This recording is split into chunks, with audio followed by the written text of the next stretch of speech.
네, 안녕하십니까. 정영수입니다.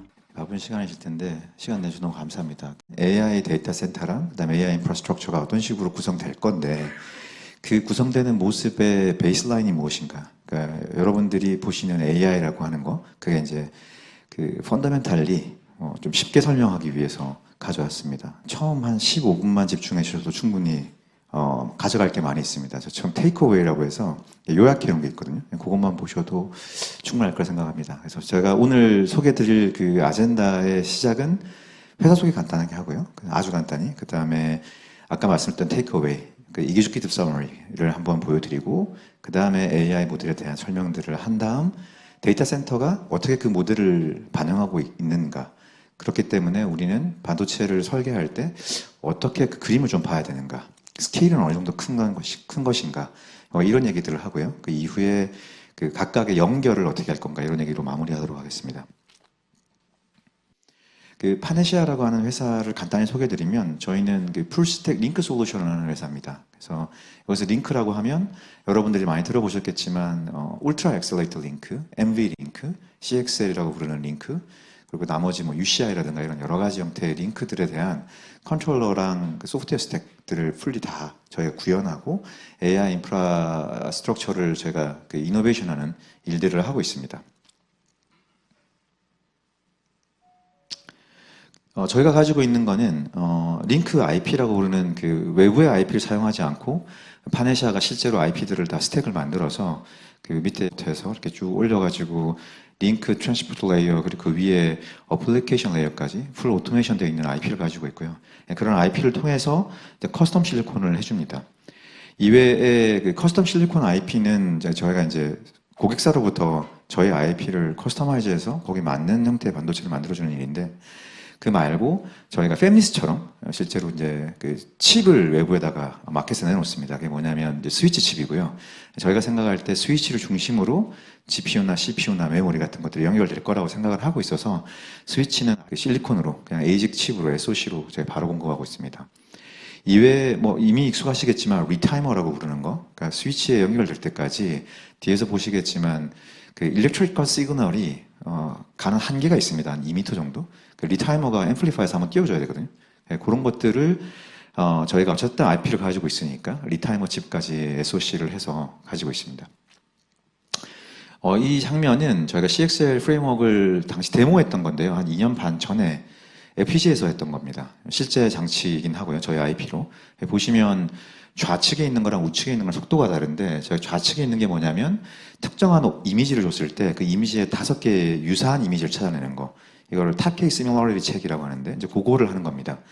그 부분을 CXL을 통해서 메모리의 장치로부터 읽어오는 것과 그다음에 용량이 크니까 SSD를 그 스왑퍼블한 형태로 읽어오는 것과의 차이고요. 보시면 성차이가 많이 납니다. 이유는 그 플래시가 느려서라기보다는 사실은 그 플래시가 블럭으로 동작을 하잖아요. 그 블럭이라 하면 최소한 섹터 512바이트부터 뭐 4KB 페이지 이상으로 가기 때문에 기본적으로 그 오퍼레이팅 시스템을 항상 거쳐야 됩니다. 그래서 소프트웨어 갔다가 오면 이제 느려지는 거죠. 그래서 그런 성능 차이가 있습니다.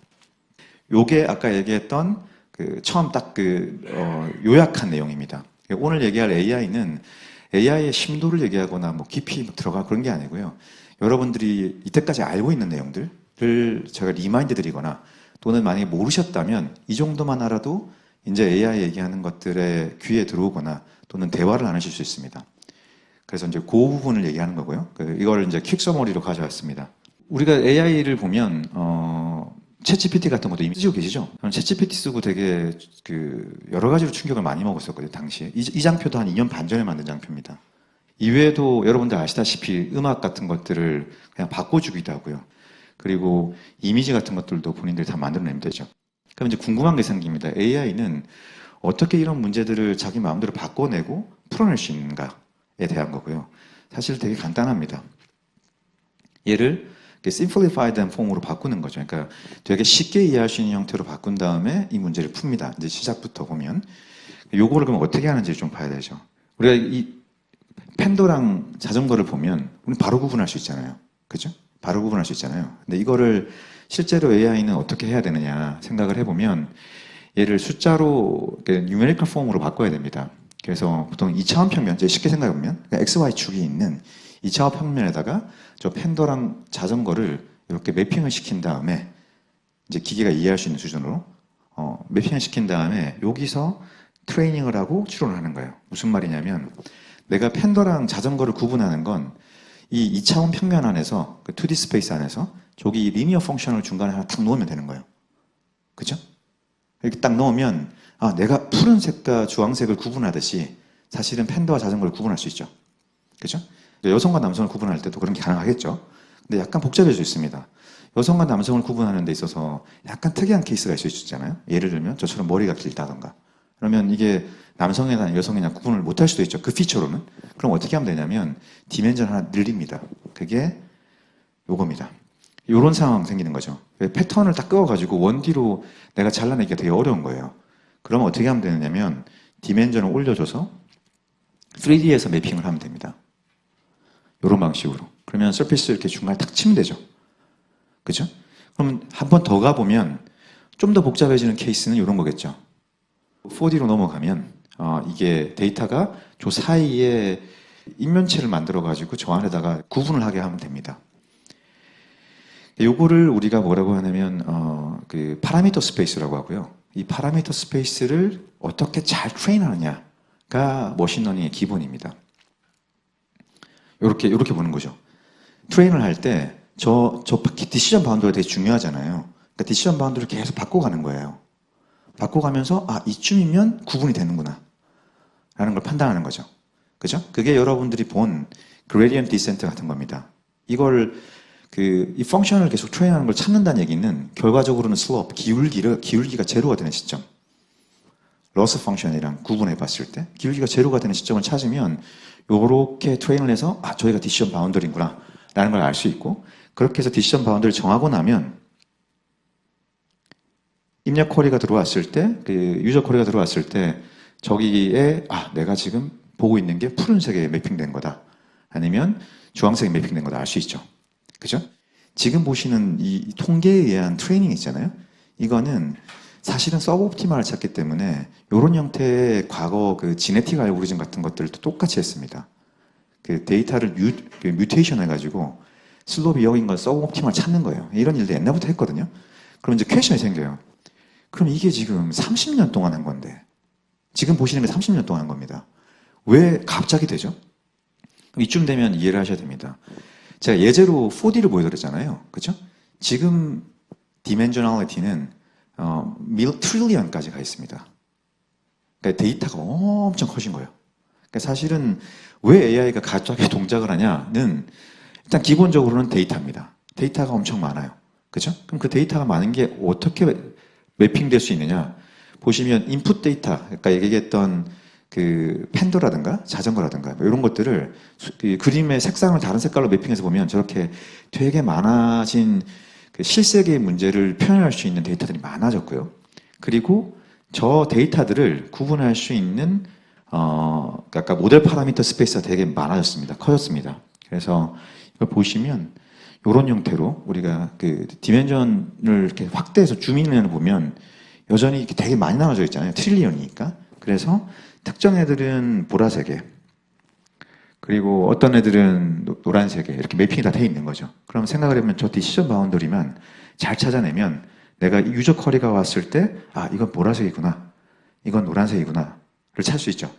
그죠? 그게 트레인과 추론입니다. 데이터가 되게 많아지니까 요것들을 처리하기 위한 이제 가속기들을 우리가 한번 봐야 되죠. 그게 이제 여러분들 보시는 하드웨어입니다. 이제 GPU를 대략 보시면 이 구조를 벗어나지는 않거든요. 스트리밍 멀티 프로세서라는 게 있어요. SM이라고 부르는 게 스트리밍 멀티 프로세서고요. 일반적인 프로세서랑 물론 다르긴 하지만 되게 가볍게 만들고 다수의 스레드가 동작할 수 있도록 만든 구조입니다. 내용은 몰라도 됩니다. 왜냐하면 저희가 얘기하려고 하는 건 메모리 하이라키니까요.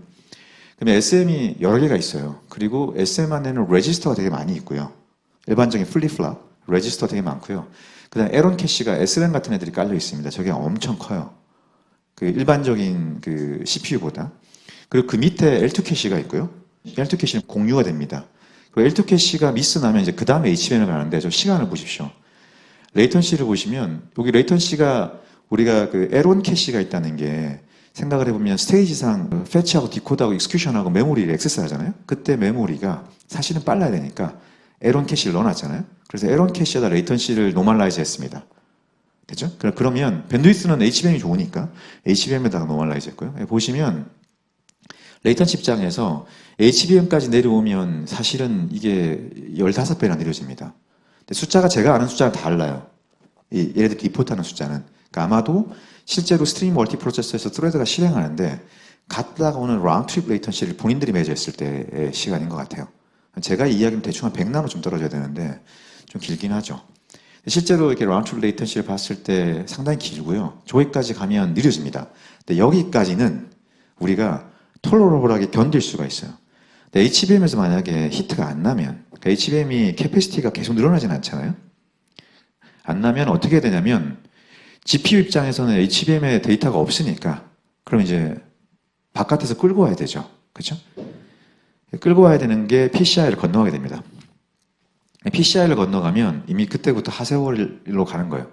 왜냐하면 GPU는 페리페럴로 붙어 있기 때문에 이 드라이버가 이제 그때부터 개입을 하거든요. CPU에 소프트웨어가 개입을 하기 시작합니다. 그리고 로컬 디램에다가 액세스를 하면 이 로컬 디램은 HBM이랑 크게 다르진 않죠. 뭐 레이턴시는 비슷한데 이슈는 로컬 디램이라고 부르는 애도 사실은 캐패시티가 커지지 않잖아요. 그리고 노드에 있는 CPU의 그 메모리를 생각을 해보면 그래서 일반적으로는 여기까지 가면 성능이 많이 느려지고요. 더 큰 문제는 아까 말씀드린 것처럼 로컬 디램이 크지 않기 때문에 결과적으로는 아까 탑K 세미나리티 체크할 때 보여드렸던 것처럼 SSD X가 생깁니다. 데이터 커지면 어쩔 수가 없어요.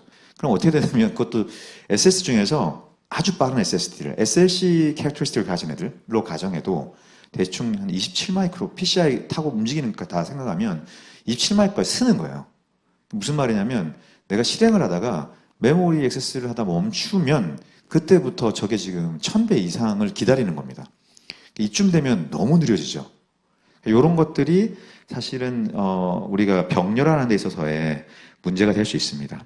그래서 이건 이제 하이레벨 컨셉인데요. 되게 하이레벨 컨셉에서 봤을 때 보시면 아까 말씀드렸던 스트리밍 멀티 프로세서라는 게 있고 메모리 컨트롤러가 주변에 붙어 있고 HBM 박아놓고 GPU 다이 위에다가 이렇게 만들어 놓잖아요. 그렇죠? 근데 개념적으로 봤을 때 얘가 좀 capacity doesn't matter. 우리가 캐패시티를 좀 키울 수 있으면 적정한 수준에서 아까 얘기했던 소프트웨어 개입을 막는다든가 또는 그 SSD 같은 블록 디바이스의 장치에 액세스하는 걸 좀 막을 수만 있어도 상당한 개인이 있습니다. 그래서 그 컨셉으로만 봤을 때 실제 이렇다는 얘기는 아니고요. 컨셉으로만 봤을 때 CXL 메모리를 이네이블 시켜서 이 무한대의 메모리 같이 보일 수 있도록 만들 수만 있다면 그러면 분명히 개인이 있을 거라고 생각하는 거고요. 저 안에 HBM이 들어갈 수도 있고 DRAM이 들어갈 수도 있습니다. 뭐 당연히 스토리지도 얘기를 하긴 하지만 저희가 봤을 때 레이턴시가 또 중요하긴 하잖아요. 캐패시티도 중요하지만 그래서 메모리 같은 것들을 이 근처에 둬서 빨리 갈 수 있도록 만드는 게 사실은 그 GPU 입장에서 좋은 어프로치가 될 거라고 생각하고 있습니다. 이제 이것도 컨셉입니다. 그 HBM 메모리가 있을 때 사실은 캐패시티를 조금 더 키우기 위해서 CXL 같은 것들을 옆에서 두게 되면 사이드 바이 사이드로 뒀을 때 기본적으로 성능을 캐패시티를 계속 올릴 수 있으니까 PCI를 안 건너가는 거죠. 지금 알려진 바는 250이라고 보통 얘기하고요. 레이턴시가. 실질적으로 매저를 해보면 뒤에서 좀 말씀드리겠지만 매저하는 방식에 따라서 520나노세컨드까지 밀립니다. 실제 디바이스가. 이 250에서 520으로 밀린다고 하더라도 로컬 디램과 비교해 봤을 때 로컬 디램이 느리다는 게 아니고요. GPU 입장에서 PCI를 건너서 사실 로컬 디램의 데이터를 당겨오는 작업 또는 SSD 호스트의 SSD에 붙어서 데이터를 당겨오는 작업보다는 CXL로 이렇게 붙어 있는 또는 CXL이 아니더라도 무언가의 링크로 붙이는 경우가 훨씬 더 빠르다는 걸 볼 수 있습니다. 그리고 이 숫자는 저희가 실제 실리콘이 되어 있는 엔드포인트 컨트롤러를 봤을 때 그 CXL을 잘 최적화하면 저기까지 떨어집니다. 저 정도까지만 떨어뜨릴 수 있으면 우리가 로컬 D램을 우리 보조하는 입장에서 캐패시티 입장에서 상당히 매력이 있겠죠. 그래서 지금까지 얘기했던 건 GPU 하나고요. 이거를 이제 확장해서 얘기할 겁니다. 지금까지 뭐였냐면 이규큐티브 서머리죠. 그다음에 이걸 가지고 데이터 센터를 확장하는 일을 할 겁니다. 오늘의 아젠다는 일단 AI에 대한 걸 이제 알아보고요. 아까 얘기했던 그 트레이닝 있잖아요. 그거를 조금 더 이름을 붙여서 얘기를 할 거예요. 그 다음에 그걸 가지고 데이터 센터 매핑할 거예요. 제가 어릴 때 인턴 할 때 가봤는데 시설이 정말 엄청나게 큽니다. 이 뒤에 그 얘기를 해볼게요. 근데 데이터 센터를 왜 제가 이 얘기를 사이즈로 했냐면 우리가 일반적으로 아키텍처를 알고 있잖아요. 그죠? CPU 있고 GPU 있고 메모리 있고 뭐 얘네들 붙여준다 이런 얘기 하시잖아요. 근데 스케일이 지금 이 건물에 몇십 배 이상의 장치들을 연결한다고 하면 그 스케일에다가 똑같은 방식으로 디플로이하는 게 맞느냐는 고민해 보셔야 돼요. 스케일이 커지면 문제가 달라집니다. 그죠? 그래서 그런 것들을 좀 고민하시라고 데이터 센터 소개를 해드리고 마지막으로 우리가 어떻게 이 모양들을 바꿀 건가를 설명드리겠습니다. 아까 얘기로, 그러니까 요약분이었으니까 아까 얘기로 돌아가면 이제부터는 디테일한 얘기들을 할 텐데 이 디테일한 얘기들도 어쨌든 하이레벨에서 얘기할 거예요. 그 타임 시리즈 데이터라는 걸 얘기합니다. 시계열 데이터. 왜냐하면 우리가 챗GPT 보면 프롬프트에서 글자 쓰잖아요. 이게 순서로 돼 있는 거예요. 제 말 끝까지 들어봐야 되잖아요, 지금. 그죠? 그러니까 이거랑 똑같습니다. 시계열 데이터로 돼 있는 걸 어떤 방식으로 처리하길래 글도 쓸 수 있고 노래도 부를 수 있고 그림도 만들어낼 수 있느냐에 대한 이슈죠. 요걸 전부 다 시퀀스 마을이라고 하는데 입력의 시퀀스를 다른 출력의 시퀀스로 만들어내는 일을 하는 게 기본적으로 열어나는 AI예요. 이게 시퀀스 마을이라고 하고요. 많이 들어보실 겁니다. 이런 내용들을 녹여서 제가 말씀드려볼게요. 믹스 오브 익스퍼트까지. 결국은 시퀀스를 들어오는 게 있으면 지금부터는 약간 디테일하게 얘기하겠습니다. 그 시퀀스가 들어오면 이 시퀀스를 인코딩을 해줘야 돼요. 이 인코딩을 해준다는 얘기가 무슨 얘기냐면 기계가 이해할 수 있는 아까 문제를 심플리파이 하는 거예요. 그게 인터널 리프레젠테이션이라고 벡터라고 부르는 거, 임베딩이라고 부르는 거 그런 걸로 바꿉니다. 인코더가. 그걸 바꾸고 나면 뭘 해야 되나요? 그 다음 디코더가 출력할 수 있는 시퀀스를 내기만 하면 끝이에요. 그게 이제 시퀀스 모델이고요. 요걸 이제 역사적으로 얘기를 히스토리컬리 생각을 해보면 시퀀스 모델의 시작은 그 RNN이라고 부르는 리커런트 뉴럴 네트워크입니다. 그러니까 RNN을 우리가 알아볼 거예요. 2014년에 만들어졌습니다. 생각보다 그렇게 오래되지 않았죠. 그렇죠? RNN이라는 걸 뭐 깊이 알려는 건 아니고요. 이걸 왜 알아야 되냐면 지금 챗GPT를 하는 그 복잡도를 싹 없애고 펀더멘털리 본질은 무엇인가? 어떤 걸 알면 우리가 AI를 안다고 얘기할 수 있는가? 이게 포인트입니다. 그래서 크게 세 가지를 해야 되는데요. RNN을 이제 확인해 볼 겁니다. 첫 번째가 뭐냐면 이 오더라고 하는 거, 순서를 반영을 할 수 있어요. 데이터의 순서. 이게 무슨 말이냐? 서울 is Korea capital. 이거를 내가 서울은 한국의 수도로 바꿀 거예요. 딱 좋은 예제죠. 영어 시퀀스를 한글 시퀀스로 바꾸는 겁니다. 그렇죠? 그럼 뭘 해야 되느냐? 우리가 순서를 무시할 수 없어요. 그러니까 오더를 반영해야 되죠. 이렇게. 제가 이게 순서를 지나가면서 각각의 인베딩 값들을 정리하는 거예요. 인코딩을 계속 해주는 거예요. 이게 하나가 필요하고요. 두 번째는 프로젝트 다운이라고 하는 게 필요합니다. 이게 프로젝트 다운이라는 게 인코딩 하는 거예요. 무슨 말이냐면 내가 이거 지나갈 때마다 이거 서울 이스 코리아 캐피탈로 지나갔잖아요. 이때마다 계산을 하거든요. 그 계산이 생각을 해보면 아까 처음에 얘기했던 세계의 문제를 심플리파이드 폼으로 바꾸는 거. 인베딩이나 벡터로 만들거나 인터널 리프레젠테이션으로 만드는 작업입니다. 그걸 프로젝트 다운이라고 하고요. 이게 지금 프로젝트 다운 하는 겁니다. 보시면 우리가 서울 이스 코리아 캐피탈이라고 얘기했지만 얘는 그냥 인베딩 값으로 있는 숫자에 불과한 거예요. 계산하면 숫자를 가져오는 거죠. 그러니까 컴퓨터가 이해할 수 있는 숫자 값을 바꾼 겁니다. 그렇죠? 그럼 이 숫자 값을 가지고 한국어로 바꾸면 되죠. 그게 프로젝트 업입니다. 이 프로젝트 업이라고 하는 거를 하게 되고요. 이 프로젝트 업은 각각 그 히든 스테이트를 지나가면서 풀리 커넥티드 레이어라는 거를 넣는데 중요하지 않습니다. 저거는 그 실세계로 볼 수 있는 그 숫자를 다시 시퀀스로 만들어내는데 필요한 펑션이라고 생각하시면 됩니다. 그래서 그 문제를 풀고 그 다음에 프로젝트 업을 통해서 실세계에 다시 스페이스에다 이렇게 매핑을 시키는 거죠. 이게 끝입니다. 그리고 RNN은 보시면 서울은 한국의 수도이다라고 이제 바깥에 꺼냈잖아요. 그렇죠? 근데 이름에서 봐야 될 게 리커런트 뉴럴 넷이잖아요. 그러니까 상대방의 출력을 제 입력으로 넣는 거예요. 왜 그러냐? 또 일종의 순서죠. 오더. 이런 거를 하는 게 기본적으로 되게 중요합니다. 그럼 이제 대부분 다 얘기 끝났어요. AI를 얘기할 때 세 가지. 세 가지만 기억하시면 돼요. 오더랑 프로젝트 다운이랑 프로젝트 업입니다. 여기다가 앞으로 배우는 대부분의 내용들을 매핑시켜보세요. 다 거기 있습니다. 전부 다. 그러고 이제 왜 그럼 데이터가 많아졌을 때 GPU가 중요해졌냐를 얘기를 할 텐데 지금 거의 문제가 뭘까요? RNN을 얘기했을 때 세 가지를 풀었잖아요. 오더에 대한 거. 그렇죠? 프로젝트 다운하고 프로젝트 업 하는 거. 그렇죠? 문제가 뭘까요? 그렇죠. 시리얼이죠. 순차적인 그 오더가 있습니다. 1, 2. 여러분들 제 이름 기억하세요? 처음 소개할 때? 그러니까 물론 기억하시는 분도 있겠지만 이게 뭐냐? Gradient Vanishing Problem이에요. 그러니까 망각, 그다음에 Information Fading. 이게 지나가면서 왜곡되는 거거든요. 그 얘기를 해볼게요. 여기는 지금 Information Fading이라고 적어놨는데 실질적 이름은 Gradient Vanishing Problem이라고 합니다. 지나가면서 이 숫자가 계산을 하잖아요. 저 숫자 지나갈 때마다 숫자가 평균에 가까워져요. 그렇겠죠? 우리가 이제 리그레션 같은 거랑 비슷한데 계속 계산해서 거기다 엎어치면 이 숫자가 평균에 가까워질 가능성이 높잖아요. 그렇잖아요? D램의 디스트럭티브 리드랑 같은 겁니다. 내가 값 읽으려고 탁 땡기면 그죠? 볼티지가 이렇게 떨어지잖아요. 올라가거나.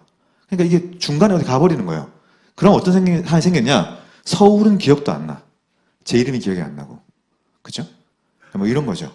이런 게 Gradient Vanishing Problem입니다. 이걸 어떻게 풀 건가에 대한 게 필요하죠. 그게 여러분들이 들은 Attention입니다. Attention이 한글로 뭐예요? 집중이죠. 그죠? 그러니까 정보를 지나갈 때 어떤 게 더 중요한 정보인지에 대해서 하이라이트를 한번 탁 줄 수 있으면 그게 이제 Attention이 준 거죠. 네, 그리고 요거를 어텐션을 하기 위해서 어떻게 하면 되느냐? 별거 없습니다. 첫 번째는 지나가면서 리그레션이 계속 생겼잖아요. 그죠? 그게 히든 스테이트라고 부르는 건데 각각의 히든 스테이트를 모든 레이어마다 다 두는 거예요. 일단 첫 번째. 그러니까 제가 기억을 최대한 많이 하려고 하는 거죠. 두 번째는 뭐냐면 아까 얘기했던 것처럼 그 일이 중요하면 거기다가 어텐션을 줄 수 있도록 어텐션 메커니즘 사이에다가 이런 걸 끼워주면 돼요. 1로 만든다고 생각해봐요. 모든 프랙션이. 지금 내가 해야 되는 행동에 대해서 0.8로 만들면 나머지 애들보다 가중치가 높잖아요. 그러니까 오래 기억하죠. 그렇죠? 네, 그렇게 만드는 게 어텐션 메커니즘입니다. 그리고 처음에 했던 시퀀스 문제. 그러니까 Gradient Vanishing Problem은 기본적으로 내가 어텐션을 줘서 어떤 애한테 가중치를 좀 더 준 다음에 그 숫자를 기억하게 하면 돼요. 리그레이션을 할 때도. 그러니까 서울이 중요하면 걔한테 한 번 더 어텐션 주면 되잖아요. 그렇죠? 그게 포인트고요. 두 번째, 이게 하드웨어 입장에서 이게 더 중요합니다. 결국은 제 말을 끝까지 들어야 되는 것처럼 출력을 입력으로 받고 입력을 다시 출력해서 출력을 입력으로 받으면 기본적으로 병렬화가 안 돼요. 그렇잖아요. 앞에서 했던 걸 계속 기다려야 되니까 이 시리얼 컴퓨테이션 문제가 되게 큰 이슈였습니다. 그래서 나온 게 여러분들이 아는 트랜스포머입니다. 트랜스포머는 아키텍처고요. 마를이 아니에요. 그러니까 이런 구조로 되어 있다 이런 거고요. 모델이라고 얘기하는 건 그 구조를 통해서 배운 건데 이 구조를 만든 게 기본적으로 되게 많은 것들을 바꿉니다. 이게 2017년에 나왔거든요. 뭘 하냐면 보세요. 다시 세 가지만 기억하면 됐잖아요. 오더, 프로젝트 다운, 프로젝트 업. 그럼 문제가 뭐예요? 프로젝트 다운을 시킬 때 내가 저쪽 출력을 이쪽 입력으로 받아야 되잖아요. 그렇죠? 그걸 외워버리면 어떻게 돼요? 가 인베딩으로 디코더 온리 프로세스라고 합니다. 그게 트랜스포머가 처음 제시한 거예요. 보시면 트랜스포머를 그릴 때 이렇게 그리거든요. 막 뭔가 많이 그려요. 그리는데 요것들을 인베딩이라는 걸로 바꿉니다. 이게 인베딩 룩업이라고 하잖아요. 옐로우 페이지라고 아세요? 전화번호구. 그죠? 무슨 말이냐면 내 전화번호를 찾아야 되는데 그죠? 이 사람이 찾아서 주면 한참 저 사람이 찾아서 끝날 때까지 기다려야 되잖아요. 하지 않고 전화번호를 쪼개요. 쪼개서 야 너도 처리하고 너도 처리하고 너도 처리해라 해서 나눠주면 되잖아요. 그죠? 그게 일종의 전화번호부 옐로우북이 인베딩이나 벡터 같은 거고요. 이건 입력 자체를 인베딩으로 받는 겁니다. 그리고 그걸 병렬화할 수 있으니까 사실은 이제 빨라지기 시작합니다. 그래서 인베딩 룩업이라고 하는 거죠. 그래서 내가 상대방에 대한 걸 계산하지 않고 룩업하는 거예요. 92 봐요. 내가 9, 2라고 했는데 18이 나오잖아요. 내가 9, 9단을 물어본지 어떻게 알아요? 외우고 있는 거예요. 요게 임베딩 룩업이랑 같습니다. 기본적으로. 그렇게 만들어서 그 시퀀스를 없애는 거예요. 그럼 임베딩이라는 건 뭐냐? 아까 외운 거랑 똑같이 우리가 임베딩을 그 모노 보캐블러리라고 해서 숫자들을 매핑하는 거예요. 예를 들면 아까 얘기했던 것처럼 머리가 길면 1, 머리가 안 길면 0. 이런 피처들이 쫙 나열하면 되잖아요. 그렇죠? 그렇게 만들어서 임베딩을 만듭니다. 그러면 그 임베딩을 룩업만 하면 돼요, 이제. 워드 임베딩을 Seoul is Korea capital이라고 할 때 저 임베딩 사이즈에 맞는 것들을 찾아가지고 룩업만 하면 앞에 얘기했던 프로젝트 다운 작업을 없앱니다. 됐죠? 그럼 이제 프로젝트 업만 하면 되는 거예요. 이렇게 해서 보시면 뭐가 빠졌냐? 프로젝트 다운은 임베딩 룩업으로 했는데 뭐가 빠졌어요? 순서가 없잖아요. 병렬화 하면 순서를 맞춰야 되잖아요. 옐로우 페이지를 쪼개서 줬는데 왜 계산이 되냐? 페이지에 번호가 있잖아요. 페이지 1번, 페이지 2번, 페이지 3번 이런 식의. 그럼 어떻게 하면 돼요? 단순하죠. 사인이랑 코사인 같은 포지셔널 인코딩을 하면 됩니다.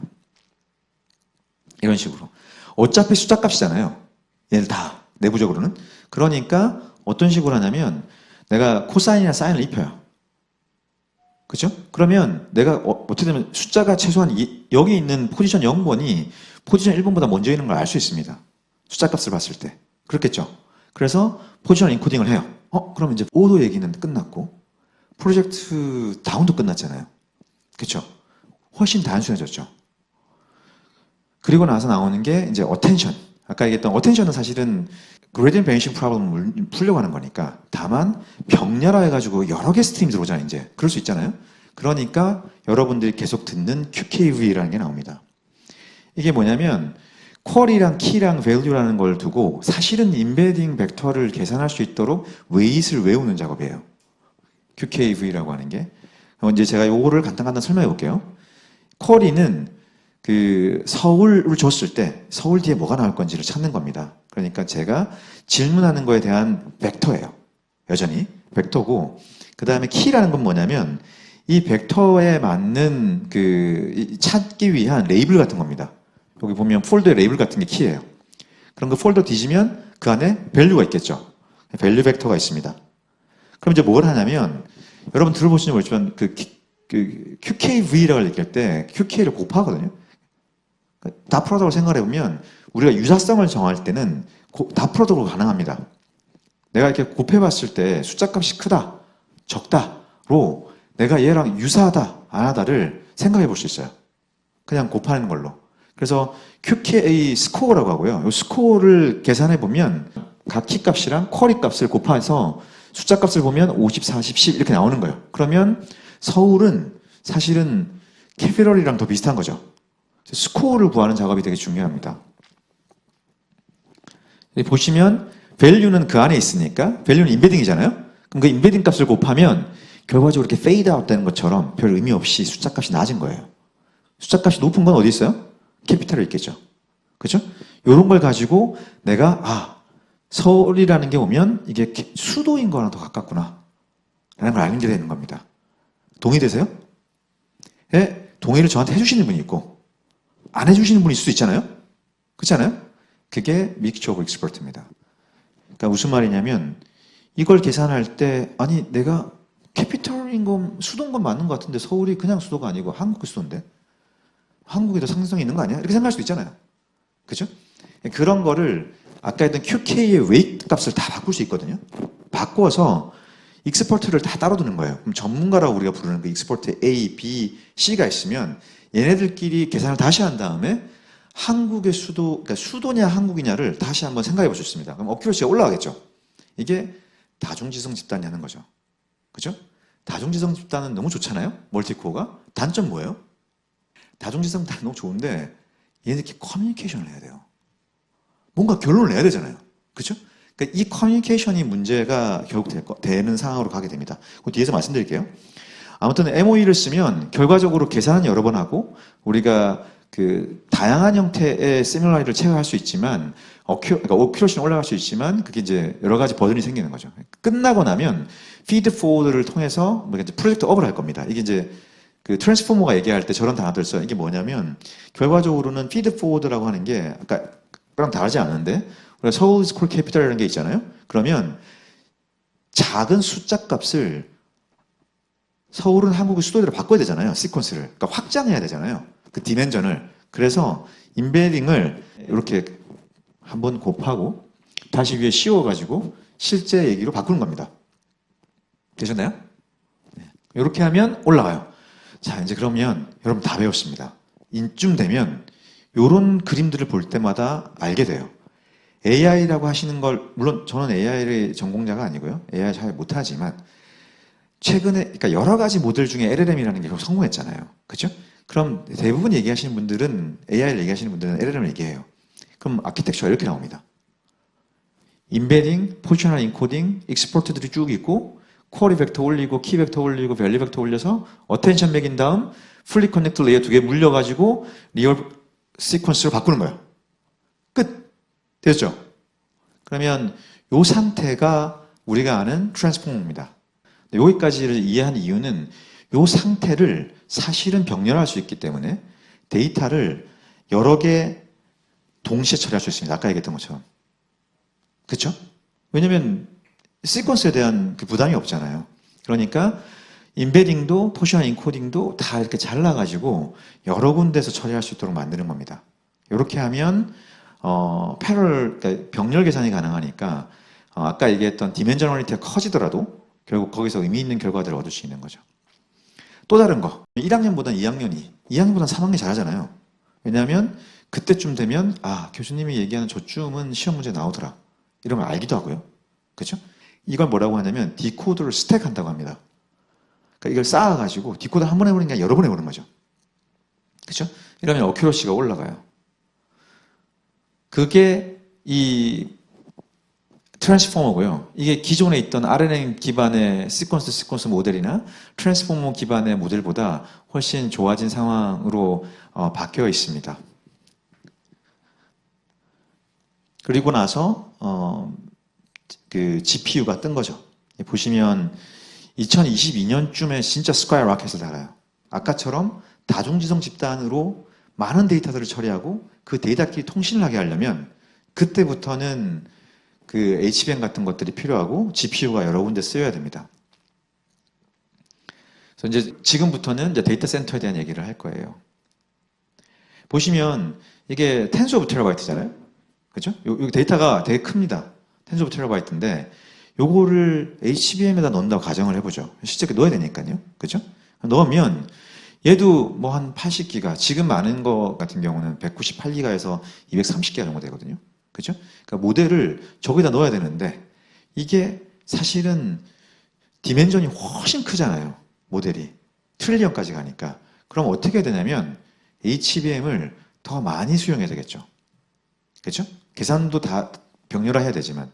근데 이 모델이 크기 때문에 각각 GPU에 HBM 다 나눠서 올려야 되다 보니까 사실 GPU가 여러 개 필요합니다. 이게 어떻게 보면 딜레마예요. 계산을 하기 위해서 병렬화를 시키고 병렬화를 시켰기 때문에 GPU가 많이 들어가서 어큐러시가 올라갔는데 생각을 해보면 그게 데이터를 많이 처리해서 이렇게 되잖아요. 그러니까 GPU의 계산이 필요 없더라도 메모리의 용량이 부족해서 훨씬 더 많은 GPU를 수용해야 되는 그런 딜레마가 22년, 23년쯤에 생기는 일이었습니다. 그리고 요걸 이제 입력으로 받아서 우리가 뭘 해야 돼요? 처리를 하고. 처리하고 나면 올게더라든가 이걸 컬렉티브 커뮤니케이션이라고 하는데 데이터를 계산 다 했으니까 우리 한번 취합해볼까? 라는 작업을 해야 돼요. 했잖아요? 그 다음에 어떻게 되냐면 다시 다수의 프로세스에다가 뿌려줘야 됩니다. 그렇죠? 그리고 나서 아웃풋을 계산해내는 거예요. 그러면 저 중간에 이제 보시면 느끼시겠지만 올게더라고 부르는 저 컬렉티브 커뮤니케이션 시간이 많이 걸립니다. 그리고 이터레이티브를 계속 돌아야 돼요. 그러니까 이 일들을 아까 얘기했던 것처럼 반복해가지고 학습을 해야 되니까 시간이 많이 걸립니다. 그래서 사이클을 많이 차지하는 거고요. 20에서 50%를 얘기했을 때가 2년 전쯤. 그러니까 지금은 훨씬 더 많이 들어가죠. 그래서 갑자기 여러분들이 메모리 GPU 얘기 하는데 갑자기 뭐 이더넷 얘기 나오고 NVLink의 이선이라는 건 처음 들어보는데 그런 얘기 주변에서 하기 시작하고 SUE를 얘기하고 UAL이라고 하는 걸 얘기하고 이런 걸 하거든요. 그게 왜 그러냐면 저기가 지금 바틀렉입니다. 기본적으로. 저기에 맞춰서 되게 큰 변화를 일으킬 수밖에 없죠. 그럼 이제 우리가 저기가 어떻게 바틀렉인지를 지금 링크들의 구조로 한번 보죠. 저는 뭘 가져왔냐면 NVLink 7이 전 걸 가져왔는데 다르지 않습니다. 요거예요. GPU 네이티브 패브릭이라고 부르는 게 NVLink인데 GPU를 한 8개 정도로 붙일 수 있습니다. 이 링크가. 그러면 링크를 이렇게 8개 붙이면 요걸 뭐라고 부르냐면 스케일업 시스템이라고 불러요. 그러니까 스케일업이라는 얘기 들어보셨어요? 이런 얘기 많이 듣죠? 이게 과거의 스케일업과 현재 스케일업이 좀 달라요. 과거의 스케일업이라고 부르는 건 시스템 버스에다가 우리가 이렇게 붙일 수 있으면 실제로 메모리 시메틱하게 붙일 수 있으면 이게 스케일업 시스템이었거든요. 그러니까 노드 하나에 바인딩이 됐는데 이런 GPU 네이티브 패브릭 같은 NVLink가 오면서 GPU가 노드를 건너 있어도 연결할 수 있는 거예요. 그래서 NVLink 7이 얘기하잖아요. 그러면 72개 GPU 연결하는 겁니다. 됐죠? 왜 72개냐? 우리가 그 표준 노드 렉을 보면 렉이 44유닛이거든요. 거기다 꽉 채워서 리퀴드 쿨을 넣으면 72개까지 들어가요. 근데 이슈가 있습니다. 이건 GPU만 연결하는 거예요. 자기들끼리 소정의 약속된 방식으로만 커뮤니케이션 할 수 있는 시스템이라 사실은 완벽하게 스케일업이라고 얘기할 수 없습니다. 그럼 어떻게 돼요? 스케일아웃이 그래서 나오는 거죠. 이 GPU들이 결국 어디 붙어 있냐면 PCI 스위치에 붙어서 바깥으로 나가게 되고요. 그리고 GPU가 8개에서 72개 이상으로 넘어가면 사실은 퀀텀엑스라든가 니카드 같은 걸 통해서 노드 바깥으로 나가요. 그러니까 네트워크를 타는 거예요. 그게 스케일아웃입니다. 그죠? 근데 이렇게 PCI 스위치에 붙은 상태에서 그 RDMA 니카드를 붙이고 네트워크 패브릭에 가 있습니다. 그래서 요즘 최신 노드를 보시면 노드 안에 그 아까 퀀텀엑스나 니카드 있잖아요. 그런 게 4개에서 8개씩 붙어 있습니다. GPU보다 많을 때도 있어요. 많이 붙죠. 그죠? 이렇게 연결을 시켜놓고요. 이걸 스케일아웃이라고 부릅니다. 그리고 PCI 스위치가 들어가면 PCI로 다 연결되어 있잖아요. 잊으시면 안 되는 거. 그러니까 CPU가 하나 있어야 돼요. 그러니까 CPU를 저렇게 PCI 스위치에다 붙여서 메모리랑 연결을 하고 뭐 이런 작업들을 하게 됩니다. 이게 이제 우리가 얘기하는 AI 시스템의 그 아키텍처예요. 되게 모듈로 만든 거죠. 이제 요걸 이제 붙여볼게요. 여러분들이 아는 장면으로. 저희가 따라가는 건 OCP 기준의 일부 디펙터 표준을 따라가는 겁니다. 실제 트레이가 저렇게 완벽하게 구성되어 있지는 않지만 여러분들이 보실 수 있는 모습을 바꿀 수 있어요. CPU는 CPU 트레이 이렇게 만들 수 있고요. 그 다음에 상상해 보시면 당연히 가속기는 엑셀 트레이 연결할 수 있고요. 그럼 저 엑셀 트레이랑 그 논리적 블락 다이어그램을 사실은 물리적으로 붙여야 되잖아요. 붙이려면 스위치가 필요하니까 스위치 트레이가 들어가겠죠. 됐죠? 그러면 이런 트레이들을 모아서 시스템을 만들 텐데 이걸 모으는 걸 샤시라고 하죠. 트레이를 샤시에 붙이고요. 샤시를 렉에다가 여러 개 넣어서 이런 그 하나의 렉을 구성합니다. 요쯤 되면 여러분들 보신 거죠? 지나가다 앞뒤로 저런 걸 본 적이 있으시잖아요. 그렇죠? 요 렉을 4개 정도를 양쪽으로 붙이면 8개잖아요? 그죠? 요걸 우리가 로우라고 합니다. 그러니까 데이터 센터에 들어가는 로우 스케일의 렉이 나와요. 요 정도가 기본적으로 이렇게 플로어에다 붙일 수 있는 렉들 간 데이터 센터 연결인 거죠. 보시면 중간에 MOR 스위치라는 게 있고, 그 다음에 여기 하드웨어들을 막 넣고, 파워 디스트리뷰션 유닛 같은 거 이렇게 박아서 이렇게 렉을 똑같이 복사해서 넣습니다. 중간에 스위치를 뭐 하는 거냐? 이렇게 이더넷으로 연결해 주는 거죠. 그래서 보면 요 밑에가 스위치가 붙어 있고요. 중간에 GPU가 있고요. 리타이머로 연결해서 PCI 젠 스위치에 붙이고 저 위에다가 CPU를 얹는 거예요. 요거를 계속 복붙하면 됩니다. 그럼 이제 스케일이 나오죠, 대충. 그렇죠? 그리고 나서 앞에서 배운 일부를 여기다 한번 연결해 볼게요. 예제로 LLM 트레이닝 AI 시스템을 보시면 요런 게 됩니다. 우리가 MOE 얘기를 했잖아요. MOE 얘기를 보면 MOE 시스템이 그 익스퍼트 병렬성을 확보하기 위해서 라지 스케일에다가 GPU마다 다 다른 MOE를 얹어요. 그러니까 QKV 계산을 다 따로 해야 되잖아요. 그러니까 전부 다 따로 이렇게 얹은 다음에 계산을 합니다. 계산을 하고 나면 어떻게 돼요? 모아서 누가 더 맞는 얘기인지를 중재해 봐야 되잖아요. 요거를 스위치를 태우는 거예요. 아까 얘기했던 것처럼 시퀀스를 다시 토큰으로 바꾸고 요걸 나눠가지고 각각의 GPU가 계산하게 한 다음 스위치가 통신을 해서 올톨 커뮤니케이션을 합니다. 그리고 다시 돌려주는 거죠. 그러면 요 뒷단이 상당히 중요해 보이지 않으세요? 그러니까 계산은 분명히 맞긴 하지만 데이터 커뮤니케이션 안 하면 불가능합니다. 아까 말씀드렸던 컬렉티브 커뮤니케이션이라는 걸 한번 보십시오. 보시면 니클이라고 부르는 게 있거든요. 얘기를 할 때 네가 계산한 거랑 내가 계산한 거랑 이 합치려면 어느 공간에다가 얼마만큼 어떤 방식으로 넣을 거냐를 규약하는 거고요. 그걸 통해서 우리가 계산을 하게 됩니다. 요 스파이럴 맵은 뭐냐면 우리가 AI 시스템을 봤을 때 그 계산, 메모리의 밴드위스, 캐패시티, 네트워크, 그다음에 레이턴시, 스케일, 모델 사이즈 뭐 이런 것들이 있는데 이것들을 다 만족할 수가 있느냐? 그러니까 우리가 범용적인 형태의 GPU를 제외하고 도메인 스페시픽한 엑셀레이터들을 가져왔을 때 문제가 무엇인가 얘기하는 것을 제가 가져왔습니다. 보시면 그 트레이닝을 할 때의 이슈인데요. 트레이닝은 기본적으로 스케일이 커야 되고 모델 사이즈가 되게 커집니다. 그러니까 여기가 되게 중요한 영역이에요. 근데 우리가 인퍼런스를 하면 다를 수 있죠. 왜냐하면 인퍼런스를 할 때 이게 프루닝도 되고요. 퀀타이제이션이 들어본지 모르겠지만 숫자를 대충 치는 거예요. 트림해가지고. 이런 것들 할 수 있잖아요. 그런 거라서 모델 사이즈를 줄이거나 스케일을 줄일 수 있습니다. 인퍼런스 할 때는. 그래서 이렇게 보면 그 LLM 트레이닝 말고 인퍼런스를 봤을 때 퀀타이제이션 같은 걸 매기면 사실은 계산이 더 중요해지는 영역으로 바뀌어요. 그죠? 사이즈는 주니까 퀀타이제이션 같은 거 하면. 그러니까 컴퓨트이 되게 중요한데 그럼 컴퓨트이 되게 중요하냐? 사실 이것도 애매한 얘기예요. 왜냐하면 아까 얘기했던 그 QK, KV 같은 것들을 계산할 때 KV 값을 사실은 이제 캐시할 수 있거든요. 그게 여러분들이 아는 KV 캐시입니다.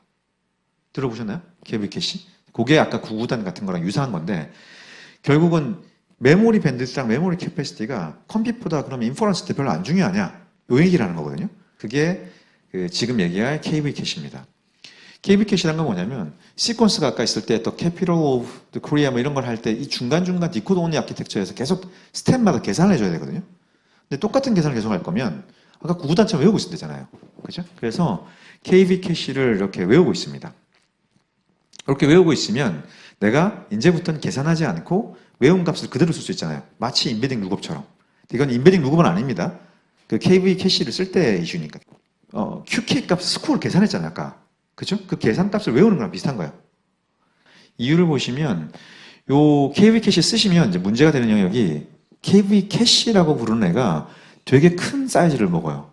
그러니까 요즘 파라미터가 65%, 패스트 캐시가 30%, 이게 75%까지 늘어나거든요. 무슨 말이냐면 계산을 안 하고 외워서 하니까 외운 데이터가 필요하잖아요. 그 데이터가 GPU에 있어야잖아요. 그러니까 메모리를 많이 먹습니다. 이거를 대체하겠다고 여러 사람들이 지금 많은 얘기들 하죠. HBF 같은 것도 비슷한 거고요. 그렇죠? 그 다음에 뭐 여러 가지 있잖아요. 결국 이걸 보시면 capacity is matter예요. 물론 레이턴시는 reasonably 빨라야죠. 그렇죠? 이런 것들이 그 당시에 나왔던 거 뒤에 오면 훨씬 더 KB 캐시까지 사이즈가 커집니다. 그럼 이제 어떤 상황이 생기냐면 얘기했던 건 컴퓨터 메모리라도 외웠으니까 확 줄어드는데 이때는 어떤 상황이 생기냐면 메모리 밴드위스랑 메모리 캐패시티가 커져요. 그렇죠? 그리고 KB 캐시가 메모리 밴드위스를 넘어가니까 어떤 상황이 되냐면 네트워크 레이턴시도 되게 중요해집니다. 왜냐하면 내가 여기 다 못 넣었으니까 저쪽에 넣어서 당겨야 되잖아요. 그렇죠? 그래서 이런 문제들이 생깁니다. 그러면 결국은 무슨 이슈가 생기느냐? 이 하나에 다 넣을 수가 없는 거예요. 결과적으로는. 그리고 여러분들이 아는 레그도 있죠. 그렇죠? 이것도 제가 되게 놀랬는데 이게 2년 반 전에 만든 거라고 그랬잖아요. 맥북 프로 던짐 사건이라고 그래서 할루시네이션 처음 나올 때 예제입니다. 이렇게 얘기를 하면 시퀀스로 바꾸는 거니까 내용을 읽어보면 이 사건은 조선시대 통치자로서 뽀짝한 맥북을 화가서 던졌다잖아요. 그러니까 통계적으로 그냥 던진 거예요. 그렇죠? 그러니까 이런 걸 하는 거예요. 근데 이걸 이제 어떻게 알게 되느냐? 생각해보면 정보들을 조금만 더 주면 되죠. 세종대왕이 언제쯤 태어났고 맥북은 언제 나왔냐? 그겁니다. 레거라고 하는 건 별로 안 복잡한 거예요. 그냥 질문이 있으면 그때 스마트 리트리버라고 하는 게 있는데 이게 그냥 데이터베이스에 가서 세종은 언제 태어났고 언제쯤 뭐 이슈가 있었냐 뭐 이런 것들을 그 데이터베이스에 넣어가지고 가져오는 겁니다. 그러면 세종대왕은 그 1397년부터 1459년 맥북은 2006년에 나왔으니까 생각하면 이거 어떻게 하냐면 어그먼트라고 하잖아요. 그 시퀀스에다 이렇게 붙여줘요. 그냥. 그럼 시퀀스에 붙여 들어가잖아요? 그럼 LLM이 봤을 때는 통계적으로 안 맞아. 그죠? 거기다 약간만 더 해주면 되죠. 실제 저런 비교들을 할 수 있도록 해주면 훨씬 더 어큐시 좋아지잖아요. 그래서 세종대왕이 그때는 없었는데? 라고 하고 실질적으로는 그런 사실은 없었어 라고 얘기해 줄 수 있어지는 거예요. 이게 이제 레그입니다. 그러면 레그는 앞에 얘기한 거랑 다르게 데이터베이스를 건드려야 되잖아요. 그렇죠? 그러니까 훨씬 더 persistent하고 큰 용량의 무언가를 건드려야 되는 상황까지 가는 거예요. 그래서 메모리 캐패시티가 훨씬 커져야 됩니다. 그럼 생각을 해보면 이 종합적 상황은 우리가 이걸 다 만족시키기가 되게 어려운 거예요. 그리고 메모리 캐패시티, 네트워크 밴드위스 이런 것들을 좀 더 다 맞춰야 되니까 결과적으로는 다 합쳐봐서 이 스파이더 맵을 만족시킬 수 있는 가속 장치를 만들거나 우리가 메모리를 만들 수 있을까가 사실 퀘스천인 거예요. 사용자 입장에서. 사용자는 데이터 센터나 하이퍼스케일러에 가깝죠. 물론 모바일도 있긴 하지만, 그렇죠? 그래서 얘네들이 봤을 때는 이런 게 되게 어렵다는 거니까 얘를 만족시킬 수가 없다는 겁니다. 모든 다방면의 입장에서. 그리고 여기 보십시오. CPU 하나에 GPU 2개 붙어 있고요. 네트워크 카드가 4개 붙습니다. 더 많은 것도 있어요. 그렇게 붙이는 게 노드 안에 있거든요. 이게 무슨 말이냐면 tightly coupled이죠. 그러니까 우리가 하는 컴퓨터잖아요. 그렇죠? OCP에서 얘기하는 거랑 좀 달라요. 그러면 저렇게 되면 얘를 다 만족시킬 수가 없다는 겁니다. 그래서 이제 거의 끝났습니다. 이건 이제 수정을 해야 되는데 어떻게 수정할 거냐가 이제 저희들 생각이고 저희들의 생각은 사실 하이퍼스케일러들 하는 것들이 되게 많이 온라인되어 있습니다. 기본적으로 이 다양한 스파이더맨의 매트릭을 익스펜션 해주기 위해서 이걸 만족시켜줘야 사실은 이제 AI가 동작을 할 때 다양한 워크로드를 통해 본인들의 입맛에 맞도록 그 어큐러시가 올라갈 수 있는데 이거의 키는 저희가 생각할 때는 링크랑 메모리라고 생각합니다. 이유는 서로 간의 커뮤니케이션을 할 때 첫 번째 제일 중요한 거는 제가 소통하듯이 말을 해야 되잖아요. 그죠? 이 파트가 필요하고요. 그리고 말을 했으면 받아서 쓰시는 분이 써서 기억해야 되잖아요. 그러니까 메모리가 중요합니다. 그러니까 HBM이 훨씬 더 중요한 거죠. 왜냐하면 제가 링크로 많이 연결한다는 건 그만큼 입력과 출력을 많이 주는 거고요. 그 많은 입력과 출력을 고대역 폭으로 블러킹되지 않도록 흘려주는 거 있잖아요. 이게 사실은 메모리 입장에서 되게 중요해지는 거라고 저희는 생각하고 있습니다. 그래서 연결 반도체의 기본은 링크 테크놀로지, 링크 솔루션이랑 그 다음에 메모리 이 두 개가 붙어 있는 생각을 하고 있고요. 파네시아는 이제 링크에다가 포커스를 맞추고 있습니다. 그래서 그런 실리콘 IP랑 하드웨어랑 시스템 소프트웨어를 묶어서 기본적으로 얘네들을 디서그리게이션 시켜주는 게 포인트입니다. 그러니까 CPU는 CPU대로, 엑셀레이터는 엑셀레이터대로, 메모리는 메모리대로 완전히 나눠주는 거죠. 물론 이때 생각이 엄청 많이 드실 수 있어요. 우리나라 메모리 벤더가 이게 유리한지를 생각을 해보면 아주 짧게는 아닌 것 같지만 길게 보면 길게도 아닙니다. 사실은 제너레이션이 몇 번만 바뀌면 저게 되게 중요합니다. 이유는 커스터머가 이미 하이퍼스케일러예요. 생각하십시오. 애너니머스 커스터머가 하이퍼스케일러 넘어갔습니다. 그 하이퍼스케일러를 어떻게 맞추느냐를 잘하는 사람들이 지금 승승장구하는 거죠. 그리고 하이퍼스케일러가 오픈이라는 이름으로 OCP라는 걸 두잖아요. 그죠? 그게 뭐냐면 JEDEC과 똑같습니다. 폼 팩터를 이렇게 가져가고 링크는 우리가 이렇게 쓸 거니까 가져와. 그럼 아까 얘기했던 매트릭은 스파이더맵은 우리가 만족할게. 가 하이퍼스케일러 생각입니다. 그래서 컴포저블하게 우리가 그 컴퓨터 인텐시브 워크로드를 나누거나 또는 메모리 인텐시브 워크로드에 맞춰서 이것도 개념적인 거긴 합니다. 이렇게 바꿀 수가 있어요. 그러면 이제 이것도 개념적인 일부 예제이지만 보시면 TOR 스위치 위에다 놓고 벡터 서치를 한다든가 벡터 베이스 같은 것들을 워크로드의 디맨드에 맞춰서 하이퍼스케일러가 자기 컨피규레이션 하는 거죠. 이렇게 만들면 성장은 되게 좋아집니다. 왜냐하면 여기 지금 제가 렉을 로우로 보였잖아요. 이 로우의 노드끼리 뭘로 연결되는지 아세요? 이렇게 노드 안에 얘네들끼리 NVLink 이런 거 아니에요. 전부 이더넷입니다. 이더넷이라는 게 느리냐? 아니요. 이더넷 PMA는 똑같아요. 근데 이더넷을 타려면 인피니밴드나 RDMA 같은 걸 써야 되거든요. 락이라고 그러는. 그게 소프트웨어 스택을 타요. 그러면 수십 마이크로에서 밀리세컨까지 밀립니다. 그러니까 엄청 밀리는 거잖아요. 그걸 걷어내고 여기다가 스케일업 링크를 넣으면 어떻게 되겠어요? 스케일업 링크라는 건 완전히 이더넷을 제거하고 인터커넥트로만 연결하는 거예요. 가능합니다. 왜냐하면 요 거리가 이 4개, 8개 해봐야 8m 아니거든요. 그러면 PCI 젠 6 기반으로 리타이머 2개면 커버돼요. PCI 7 리타이머 4개. 그죠? 그러니까 요 안에는 기본적으로 이런 TOR 스위치에 이더넷을 다 빼버리면 성능 바깥으로 나가면서 빠지는 것들 한 거의 반 이상을 게인을 볼 수 있고요. 그리고 내부적으로 예제로 봤을 때 벡터 소스를 내부에서 한다던가 외부로 안 건너가고 내부적으로 처리하게 해준다던가 또는 그 데이터베이스를 내부적으로 처리할 수 있게 해주면 기본적으로 리모트를 타는 모든 롱 디스턴스 네트워크를 다 없앨 수 있으니까 엄청 빨라지죠. 이게 무슨 말이냐면 그만큼 계산하거나 보내는 시간의 낭비가 없어지잖아요. 이걸 도메인 덴시티라고 하고요. 처음 들어보시나요? 처음 들어볼 수 있습니다. 하이퍼스케일러는 매우 중요하게 여깁니다.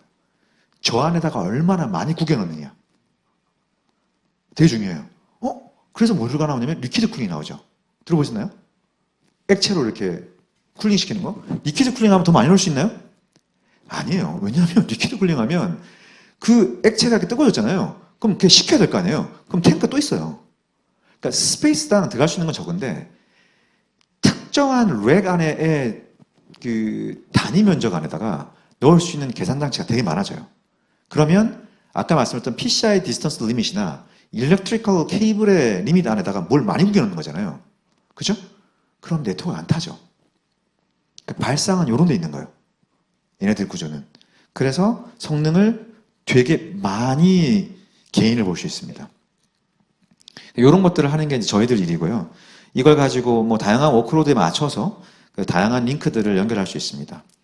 메모리 트레이드와도 스위치 트레이랑 이렇게 연결해서 만들 수 있고요. 요걸 생각해 보시면 보시는 분마다 다른 생각을 하거든요.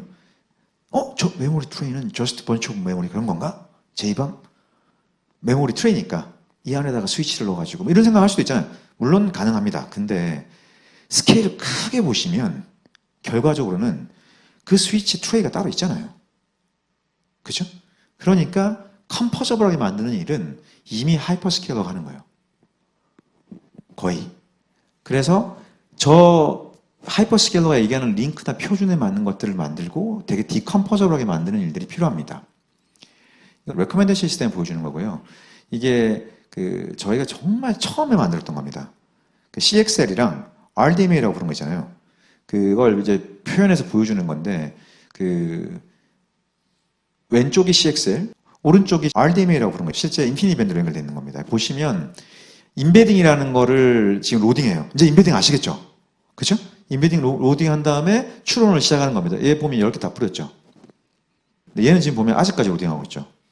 RDMA라고 부르는 거. 이 정도가 되는 거를 전혀 원하지 않아요. 그러니까 저런 형태의 서비스는 우리가 이렇게 생각할 수 있어요. 저길 따라가야 되느냐 말아야 되느냐는 사실은 그 서비스를 하는 사람들이 저걸 할 거냐 말 거냐의 문제잖아요. 되게 실질적 문제라서 저렇게 메모리 트레이드를 만들어주고 연결해주는 것들이 되게 큰 도움이 될 거라고 생각을 하고 있습니다. 그리고 데이터베이스를 연결할 때도 보면 이런 식으로 연결할 수 있어요. 엑셀러 트레이 따로 넣고 스위치 트레이 넣고 메모리 트레이 일부만 넣어서 레그 같은 걸 돌리는 겁니다. 이게 이제 레그 돌리는 건데 저희 회사에 가시면 유튜브 안에 이런 게 있어요. 근데 이제 뒤에 단에 보면 레그로 뭘 찾냐면 냉장고 안에서 어떤 형태의 요리할 거니까 레시피를 찾아줘 이런 거 하거든요. 레시피를 데이터베이스에서 가져와서 조합한 다음에 추론하는 일을 합니다. 그러니까 훨씬 더 정확도가 높은 게 나오겠죠. 그래서 보시면 지금 나오는 것들은 CPU랑 GPU를 어떻게 우리가 디서그리게이션 했느냐를 실제로 보여주는 거고요. 그리고 나서 그 실제 돌린 영상이 나옵니다. 두 개 다 연결을 하죠. PCI 케이블 같은 걸로 연결을 해가지고 만들고요. 그리고 보시면 데모상 그 레그가 왼쪽과 오른쪽 뜨는데 여기 보시면 엄청 느리잖아요. 얘는 지금 거의 다 찾았거든요. 이 이유가 기본적으로 CX에 빠르다는 얘기가 아니라 뭔가를 거쳐갈 때 개입되는 게 있으면 느려집니다. 갔다 오면 시간이 걸립니다. 누군가 결정하는 사람이 있는 거잖아요. 그러니까 갔다 온다는 게 데이터베이스에 갔다가 오려면 하세월입니다. 그러니까 내가 본인 입장에서 계산하는 게 중요하죠. 이제 마지막 남은 거. 그럼 다 해결했는데 이 스케일이라고 하는 건 어떻게 할 거냐는 거죠. 이 스케일이라고 하는 건 계속 확장하는 거거든요. 우리 복붙을 했을 때 계속 되는 것처럼 계속 확장해줘야 돼요. 그러면 요건 무화호인데 그 그죠? 이 로우를 어떤 식으로 넘어갈 거냐? 그러니까 렉으로 연결되어 있는 로우 스케일 어떻게 넘어갈 거냐? 왜 넘어가야 되는지 먼저 얘기할게요. 요게 그 하이페리온일 겁니다. 하이페리온 보시면 2022년에 오리지널 이렇게 돼 있어요. 그렇다가 갑자기 없애버려. 챗GPT 나올 때쯤 그 다음에 보면 24년부터 보이기 시작해요. 그리고 요렇게 만든 거예요. 이게 이제 하이페리온 데이터 센터 영역이거든요. 이런 것들을 만들 때 사이즈가 훨씬 커지는 것들을 볼 수 있습니다. 이 보시면 하이페리온 데이터 센터가 사실은 맨하튼을 하나 차지합니다. 이런 개념이 없으면 감이 안 와요. 감이 안 와요. 이게 엄청 큰 거죠. 이런 것들이 기본적으로는 저 스케일을 따라가기 위해서 우리가 어떤 일을 해야 되는가, 과거에 없던 문제들이 생겼기 때문에. 그리고 GPU, 숫자를 생각해보시죠. 이게 하이퍼스케일러라고 부르는, 얘네들이 가지고 있는 GPU 수를 보시면 이게 380만 대입니다. 380대가 아니고 380만 대. 그러니까 숫자가 이미 조단이에요. 금액으로 쳐도. 그리고 저 많은 GPU들을 어떻게 연결할 거예요? 그리고 사이트 크기를 보십시오. 이게 어디냐면은 그 축구장 있잖아요. 표준 축구장. 표준 축구장으로 5,300개 정도 돼요. 이 하나 회사 가지고 데이터 센터가. 표준 축구장 상상해 보세요. 미국의 표준 축구장. 엄청 크잖아요. 5,300개의 축구장을 다루는 이 많은 하이퍼스케일러의 니즈를 따라가는 게 훨씬 더 유리하지 않겠어요? 는 제 생각입니다. 저희는 하이퍼스케일러가 이 영역들을 넘어가고 결국 이 제너레이션들을 계속 바꿔가면서 본인들한테 유리하게 가져갈 거라고 생각합니다. 그러니까 이 상황은 하이퍼스케일러 니즈를 잘 이해해서 이 상황들을 잘 끌어가는 거, 이게 되게 중요한 거죠. 이게 이제 저희들 이렇게 링크라고 생각하는 건데, 이 링크들이 사실은 루어를 건너서도 하나의 스케일업 공간 안에 들어올 수 있도록 만드는 게 저희의 목적 중에 하나입니다. 그래서 스케일 아웃들을 최대한 배제하는, 그래서 도메인 덴시티를 올려주는 일들을 하고 있습니다. 그러면 저 스케일들이 결과적으로는 빠지는 거죠. 요쯤에서 기술적 얘기는 안 하겠지만 생각을 해보면 이 스위치는 이더넷 스위치가 아니거든요. 그러니까 스위치 캐스케이딩이라고 하는 되게 단순하지만 패브릭을 만들 수 있는 스위치여야 되고요. 그리고 여러 가지 링크가 많이 있으니까 다수의 링크들을 이렇게 조합할 수 있는 그런 일들을 할 수 있어야 됩니다. 그래서 저희는 이제 이런 다수의 AI 인프라스트럭처들을 개발을 하고 있습니다. 저희는 그 AI 인프라스트럭처를 디파인하기 위해서 어떤 걸 하고 있느냐, 말씀드렸던 것처럼 크게 두 가지로 나눠져 있고요. 하나는 IP 영역. 그러니까 저희는 저희 걸 쓰고요. 저희가 믿는 건 저 IP가 우리가 다른 사람을 잘한다는 게 아니라 좀 더 빨리 실제로 메모리 시멘틱에 동작하는 IP를 from the ground부터 우리가 다 만들어내는, 우리가 기술을 가지고 있어서 다 만들어내는 일을 했고, 이게 아까 나중에 뒤에서 보시겠지만 정말 빠릅니다. 그리고 커스텀 실리콘을 하고요. 그리고 요 커스텀 실리콘은 어떤 거냐면, 저희가 얘기는 다 못 드리지만 저희들이랑 협업하는 빅테크 중에서 이런 프로타입이 필요한데? 라고 하는 분들이 있어요. 그러면 엔드포인트니까 뭐 GPU 같은 거, 가속기 같은 거, 뭐 이런 것들을 저희가 링크 IP를 넣어가지고 저희가 다 가지고 있으니까 만들어줍니다. 대신 스위치는 실리콘으로 내놓고 거기에 붙이도록 만드는 게 포인트일 거라고 생각하기 때문에 스위치 프로덕트를 저희가 만들고 있습니다. 이게 링크 컨트롤러 IP들이고요.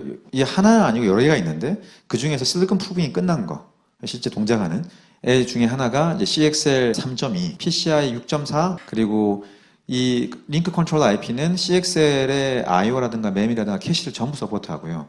그 다음에 UIO라든가 P2P 같은 것들을 이제 지원을 합니다. 그리고 링크 액셀레이션 유닛이라는 게 있습니다. 이건 뭐냐면 하드웨어 오토메이션 되는 형태로 메모리도, GPU도, 스위치도, 그리고 CPU도 각각 다 저희가 가지고 있습니다. 이게 이제 프로타입 중에 하나인데 보시면은 GPU를 그냥 메모리만 살짝 붙여가지고 라지 스케일 말고 한 개만 돌렸을 때 키워가지고 워크숍에서 테스트한 건데 실제 이제 FPGA로 구성을 했고, 요거는 보시면 대략 메모리 인텐시브한 거는 3배? 이게 3배면은 무슨 시뮬레이션도 아니고 FPGA 3배면 엄청 빠른 거죠. 이 정도 성능이 나오고요. 계산 인텐시브한 것도 1.5배 정도 성능이 빨라집니다. 그리고 여기가 저희가 만든 스위치입니다. 샘플 아웃 됐고요. 팹 아웃 돼 있는 상태. CX 3.2고요. PCI 6.4이고 실질적으로 그 포트 베이스 라우팅, 그러니까 캐스케이딩이 되는 패브릭을 만드는 실리콘을 실제로 팹 아웃 했습니다. 보시면 아까 얘기했던 LAU라고 하는 링크 액셀레이션 유닛이 붙어 있고 CXL 컨트롤러가 같이 사이드 바이 사이드로 있고요. 스위치의 성능을 생각을 해보시면 저희가 이제 이렇게 CXL 아키텍트에 맞는 형태로 IP를 계속 만들어 왔기 때문에 나중에 다른 IP에서도 비슷해지겠지만 현재는 완벽히 그 성능 차이로 그 압도를 한다고 저는 생각하고 있습니다. 저희들 웨이퍼 나온 거고요. 요거 가지고 이제 그 저희들의 계약되어 있는 협업사, 파트너사들한테 이제 샘플 공급을 하고 있습니다. 아까 얘기했던 뭐 리타이머라든가 엔드포인트들을 연결해주는 커스텀 실리콘을 하는 거고요. 이제 이게 마지막 장표인데 보시면 이제 여기 담고 있는 게 많습니다. 그냥 전체적으로 봤을 때 우리의 비전이 어떤 방식으로 되느냐를 얘기하는 건데요. 여기 이제 스위치들이 붙어 있고 이렇게 다 연결될 거잖아요. 이런 것들을 저희가 CXL이나 PCI나 이더넷이나 UA링크나 NVLink 퓨전 같은 것들을 연결해가지고 넣는 그런 작업들을 하고 있습니다. 그래서 저희는 이제 링크 컨트롤 IP부터 스위치, 그 다음에 엔드포인트에 커스텀 실리콘인데 사실 엔드포인트를 만들지는 않고요. 부탁 받았을 때만 저희가 제공하는 영역입니다. 그리고 이 네트워크 토폴로지라고 하는 거랑 스위치 디자인이 있는데 이게 모양은 이렇게 되어 있지만 사실은 토폴로지 생각을 잘 해봐야 되거든요. 제가 누군가를 만날 때 이걸 한 홉에 가느냐 건너 가느냐 다르잖아요. 그죠? 그게 다른 영역이기 때문에 토폴로지 디자인이 되게 중요하고요. 여러분들이 앞으로 하실 일 중에 하나는 메모리가 하이퍼스케일러에 디플로이 될 때 토폴로지가 어떻게 될지를 생각을 되게 잘 하셔야 됩니다. 그래서 다 연결된 그 AI 솔루션들을 이제 만들려고 하고 있고요. 열심히 노력하고 있습니다. 들어주셔서 감사합니다. 네, 파네이시아 대표님이시자 카이스트 석자 교수님이 정명수 교수님의 세미나 잘 들었습니다. 다시 한번 큰 박수 부탁드립니다.